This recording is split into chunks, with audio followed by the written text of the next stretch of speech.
to cover some stuff that happened over the last week, and touch on some key points here, some things that I think are worth knowing for you in regards to the markets. All right, so let's get into this. The two biggest things I want to cover today is an old tagline: "Sell in May and go away," and monetary policy, because the Fed had a meeting since the last time we talked.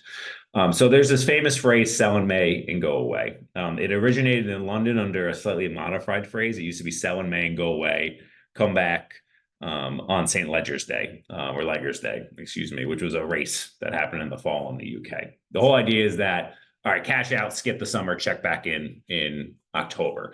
And the reason being is that historically, between September and October, the markets are usually either flat to negative, and it's just, let's just sit this out. We'll check back in at the end of the year. More recently, the month of May and the sell to May timeframe have yielded better results. Over the last 10 years, monthly returns in May have averaged about 0.7%, with 9 of the last 10 years producing positive monthly returns. This compares to the longer-term average May return of only 0.2%. So in the last 10 years, there's only actually been 2 months or 2 stretches where we've ended up red, which was 2015 and the bloodbath that was 2022.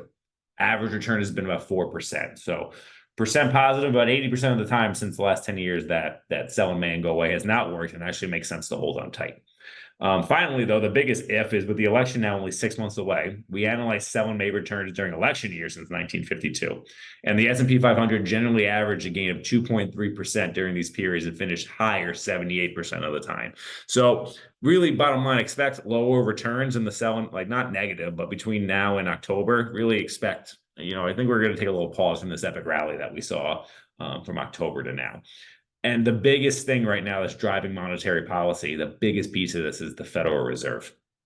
Okay, they're really in the driver's seat of what the hell they're doing with interest rates. So what we witnessed last week was the Federal Reserve, the FOMC meeting. Policymakers appeared to be in no rush to cut rates, citing as inflation's lack of progress toward their 2% objective. Perhaps more importantly, Fed Chair Jerome Powell helped remove the dark cloud of a potential rate hike and stagflation fears hanging over the market, with the quote saying he didn't see the stag or the inflation risks that have recently made headlines. Bottom line is, even though it doesn't look like we're getting any rate hikes anytime soon, we're also not getting any rate cuts either. The current pause has reached 280 days, which is the second longest in modern market history, trailing over only the 2006-2007 pause, which reached 446 days. The average Fed pause usually lasts only about 146 days. So we're kind of treading into uncharted territory here. The good news is that usually during Fed pauses, the market, the S&P usually gains about 6% in that time, and we're up about 12. So we're beating historical precedent here in terms of market returns during positives. On a positive note, over the last 6 pauses going back to 1989, the average gain has been about 13%. And I'm not just cherry picking. The last 6 pauses are the longest, which more closely mirror the ongoing pause.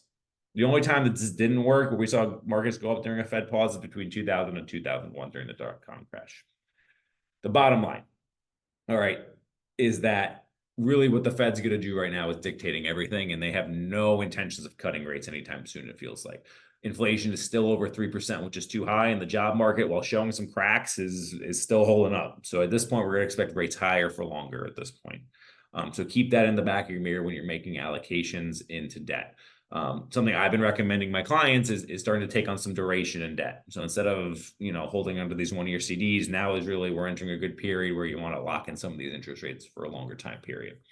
So that's all I got for today. I hope this got some value out of it for you guys. If you have any questions about anything, please reach out. Let me know how you guys like these videos, what you want to see more, and yeah, we'll talk soon. Have a good day, guys.